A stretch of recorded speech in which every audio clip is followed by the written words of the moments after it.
My name is Samantha Powell. I am 34 years old. My mother publicly demanded at her anniversary party that I decline my promotion to care for my older sister's baby, shattering my trust completely. At the Minneapolis Park Pavilion, she said coldly, "Some daughters actually put family first." My father and husband stayed silent while my older sister smirked. The pain was overwhelming, but I stood up, took the microphone from her hand, and walked away. This quiet move would soon expose the years of manipulation she had used against me. The afternoon sun still hung over the park pavilion like it refused to leave the scene of what had just happened. Guests shifted in their folding chairs, murmuring in that awkward way people do when they pretend they didn't hear something awful. I kept walking, my heels clicking against the concrete path, each step carrying me farther from the table where my mother still stood holding the microphone like a trophy. My best friend, Melissa Hughes, caught up to me before I reached the parking lot. She had been sitting near the back the whole time, eyes wide, and now she grabbed my arm gently. "Samantha, that was brutal," she said, her voice low and steady, in the way only a true friend can manage. "I can't believe your mother did that right in front of your boss." Michael Grant looked shocked. I stopped by my car, leaning against the door for a moment, because my legs felt like they might give out. Melissa had been my rock since college, the one person who never bought into the perfect family image my mother tried to sell everyone. "She's done this before," I told her, the words coming out in a rush. But never in public, never with my career on the line. The promotion was supposed to be announced next month. Now, how do I even go back to the office on Monday? Melissa hugged me, tight, her perfume, the same light floral scent she had worn for years. "You don't have to decide anything today. Let's get coffee tomorrow and figure out your next step. You're not alone in this." We sat in her car for almost an hour, the engine off, just talking, while the party noise drifted over from the pavilion. I told her how my mother had always pushed me to put my older sister first, how every achievement of mine somehow got twisted into something my sister needed more. Melissa listened without interrupting, then said something that stuck with me. "Your mother's control isn't love, Samantha. It's a habit, and habits can be broken." Her words gave me the first real breath I had taken since the microphone moment. By the time I drove home, the sky had turned that soft Minnesota evening blue, but the knot in my stomach stayed tight. Christopher was already in the kitchen when I walked in, stirring pasta like nothing had happened. He had stayed at the party longer, probably trying to keep the peace the way he always did. "Your mother was just worried about the family," he said, when I told him how I felt. His voice was careful, almost rehearsed. "Your sister's baby is only 3 months old, and you know how hard it's been for her." I stared at him across the counter, the man I had built a life with, and wondered when he started sounding like an echo of my mother. "And my promotion doesn't matter?" I asked. He shrugged, not meeting my eyes. "Family comes first sometimes." The words landed like a second betrayal. The next morning, my phone rang before I even finished my coffee. It was my mother. Her tone started sweet the way she always began these conversations, but I knew the edge was coming. "Samantha's sweetheart about yesterday. Your sister really needs the help right now. Turning down that promotion is the least you can do. Some daughters would jump at the chance to support their family." I gripped the counter, remembering how she had said almost the exact same thing when I wanted to study abroad in college. "Mom, I have worked 8 years for this. I can't just walk away." She laughed short and sharp. "Oh, always so dramatic. Your father agrees with me, you know. And your husband seemed to understand last night." The jab was precise, designed to make me doubt everything. I ended the call without another word, but the guilt she planted started to grow anyway. Later that week at the office, the atmosphere felt different. My coworker, Lauren Bailey, pulled me into the break room during lunch, closing the door behind us. Lauren had been with the company almost as long as I had. and she had a way of seeing through office gossip like no one else. I heard a little about the party, she said, quietly pouring us both coffee. Your boss, Michael, mentioned it in passing. He said you handled yourself with class, but if your family pressure is getting this bad, you should know the promotion review is coming up fast. Don't let anyone derail you. Her support felt like a lifeline in the middle of a storm. She even offered to help me prepare extra documentation for my performance file, just in case. We've got your back here, she added with a small smile. Some things are worth fighting for. The calls from my mother kept coming, each one laced with more guilt and that familiar sarcasm. I raised you to be better than this selfish streak, she said one evening. My aunt, Carol Fisher, stopped by unannounced the next weekend, having heard the story from Melissa. Aunt Carol had always been the quiet observer in our family, the one who noticed patterns others ignored. Your mother has played this game for years, she told me, over tea on my back porch. Pushing you aside so your sister can have everything, but you're stronger than she thinks. Her words gave me courage, yet the pressure at home with Christopher only grew heavier. He started bringing up my sister's needs, every dinner echoing my mother's lines almost word for word. Then on Friday night, my mother showed up at my door without calling first. She stood on the porch in her neat coat, eyes hard. We need to talk, Samantha. This isn't over. Your family needs you, and I won't let you turn your back on us. Her voice carried that same cold certainty from the party. I felt the old pull, the old fear of disappointing everyone, but something in me had shifted the moment I took that microphone. The fight was far from finished, and I could already sense it was about to get much worse. Have you ever felt your own mother demand you give up your dreams while she favored your sibling, leaving you wondering if family love was ever real? Drop a comment below if you've lived through something similar. It really helps knowing I'm not the only one carrying this weight. I stood there on my front porch with the cool Minneapolis evening air brushing against my skin, staring at my mother as her words hung between us like a challenge she knew I couldn't ignore. She didn't wait for an invitation, just stepped past me into the living room, as if she still owned every corner of my life the way she had when I was younger. My husband looked up from the couch, remote in hand, and gave her that polite nod he always did, the one that told me he wasn't about to stand in her way. Nancy, good to see you, he said, but I caught the way his eyes flicked to me, almost warning me to keep things calm. My mother settled into the armchair like she belonged there, folding her hands neatly in her lap. Samantha, we're not doing this dance anymore.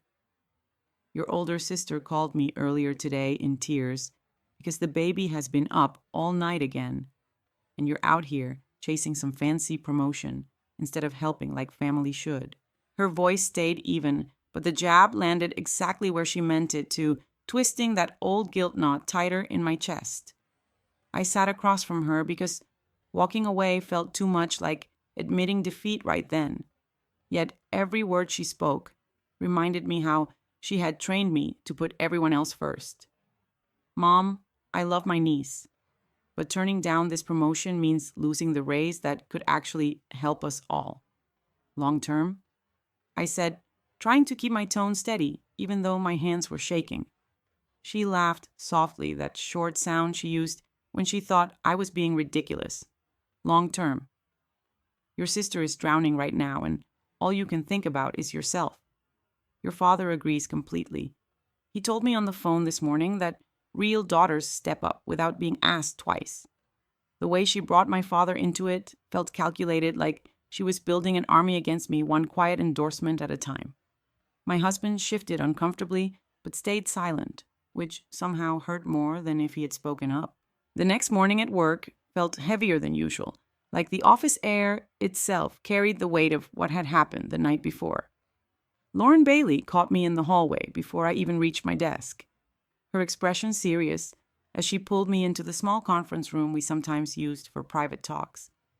Michael Grant pulled me aside earlier, she whispered, closing the door behind us. He mentioned hearing about some family drama at your mother's party and asked if it might affect your focus on the promotion review. I told him, you're the most reliable person here. But Samantha, the deadline for final decisions is only 2 weeks away. If your mother keeps pushing like this, it could look like instability.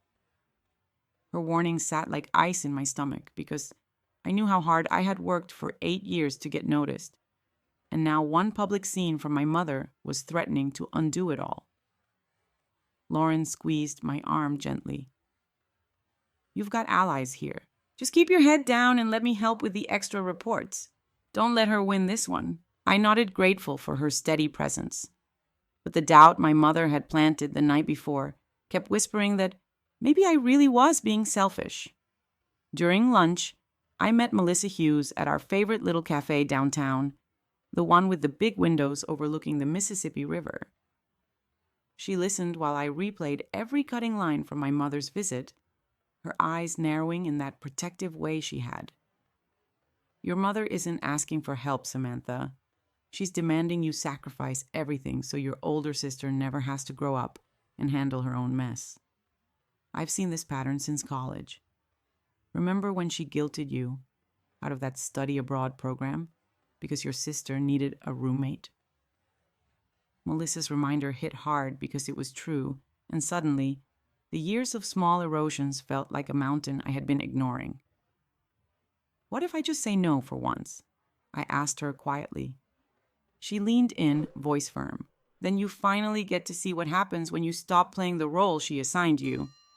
And I'll be right here when it gets ugly because, trust me, it will.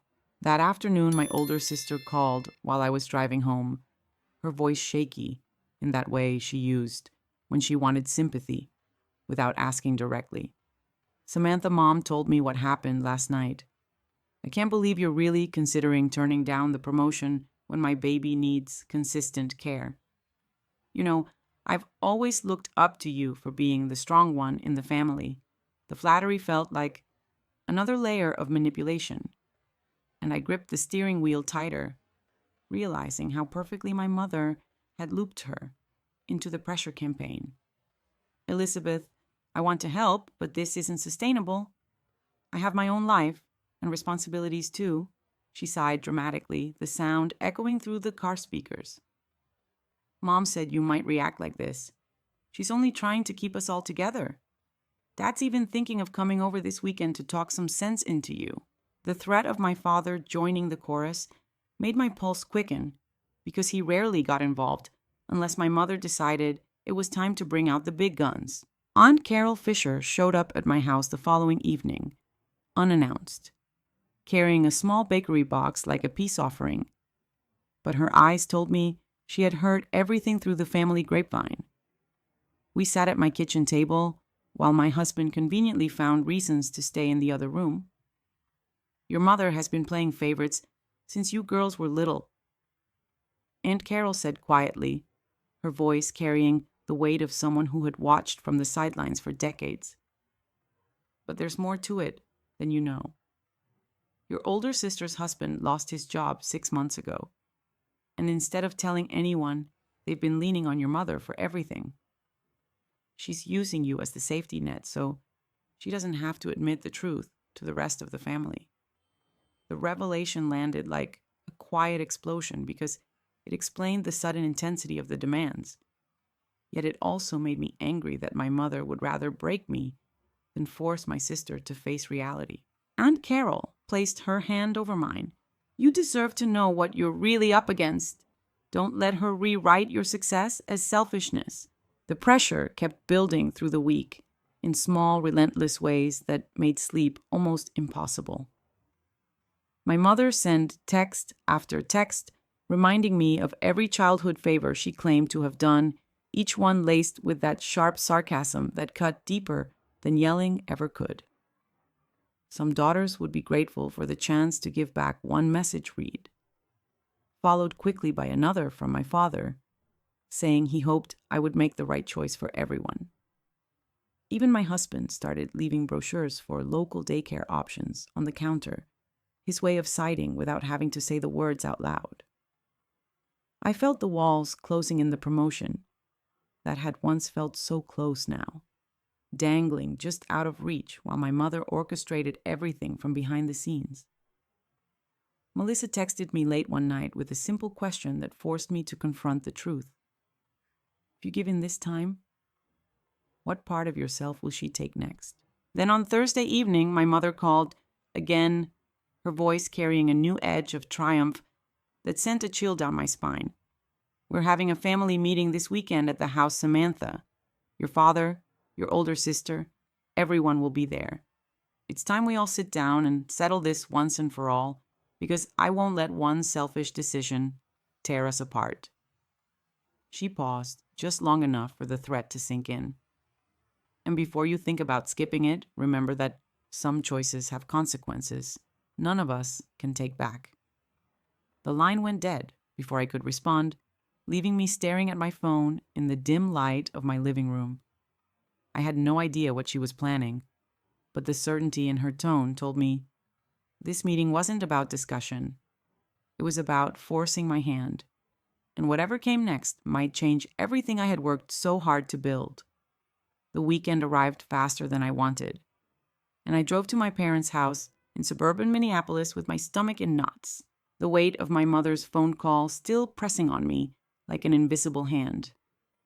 My best friend, Melissa Hughes, had offered to come along for moral support, but I told her this was something I needed to face on my own, even though her text right before I left read, "Remember, you're not the villain here." When I walked through the front door, the familiar smell of my mother's coffee hit me first, but the tension in the living room was thicker than any family gathering I could remember.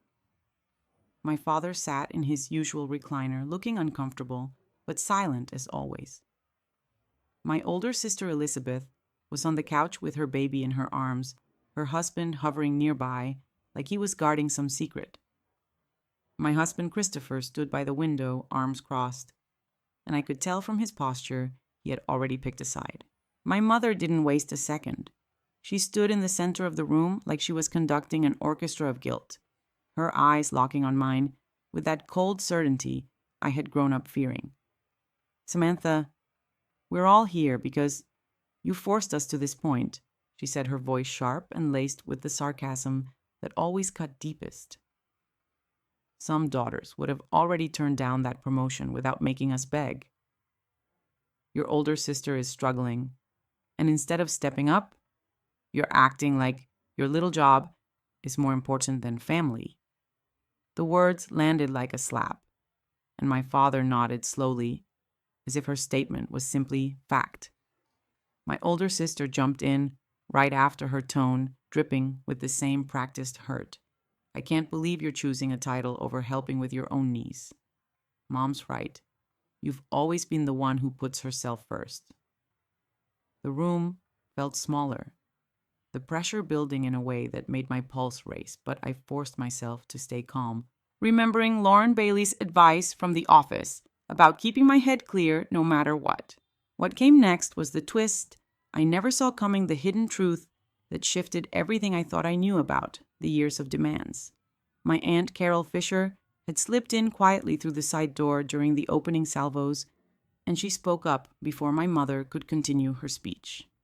Nancy enough with the guilt trips, Aunt Carol said, her voice steady, but carrying years of quiet observation. "You've been secretly draining the family savings account to cover your older daughter's husband's gambling debts for the last year, and now you're trying to make Samantha pay the real price by sacrificing her career. I saw the bank statements you thought no one would notice." The room went dead silent.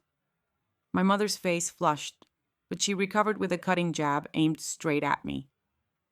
"Even if that's true, it's because some children actually need the help, unlike others who think they're too good for family duty."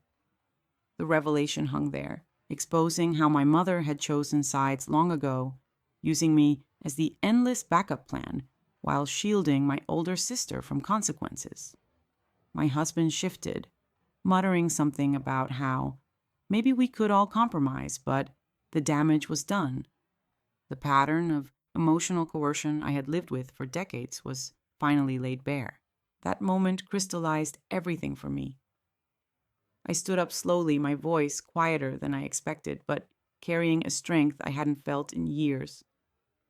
Mom, I've spent my whole life believing your version of love meant I had to disappear so everyone else could shine.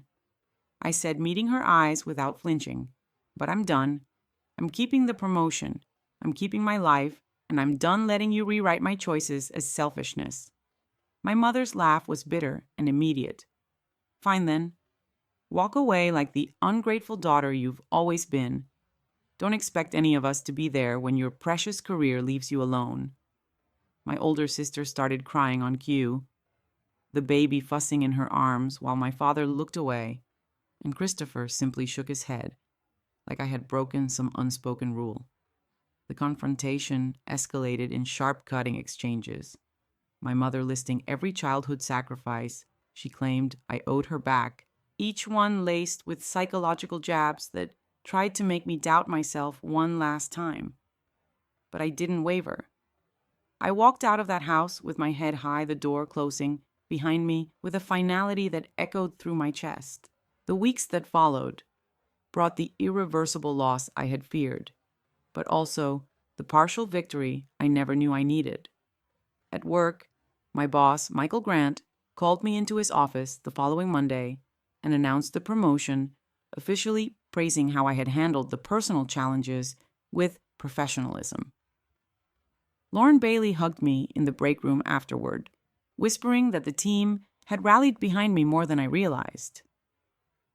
You stood up for yourself and it showed, she said with a grin. Melissa was waiting outside my building that afternoon with takeout coffee, her support unwavering as we sat on a bench and processed the fallout. But the cost was real and permanent. My mother stopped answering my calls completely, and my older sister sent one final message, blaming me for tearing the family apart. My father followed her lead in silence, and Christopher, after a tense conversation where he admitted he couldn't stand against my mother's influence, moved out 2 months later, saying the pressure had become too much for him. The family I had tried so hard to hold together dissolved, leaving a quiet emptiness that still aches on holidays and birthdays. Yet in the space that opened up, I found pieces of myself I had forgotten existed. I threw myself into the new role at work with a focus that surprised even me.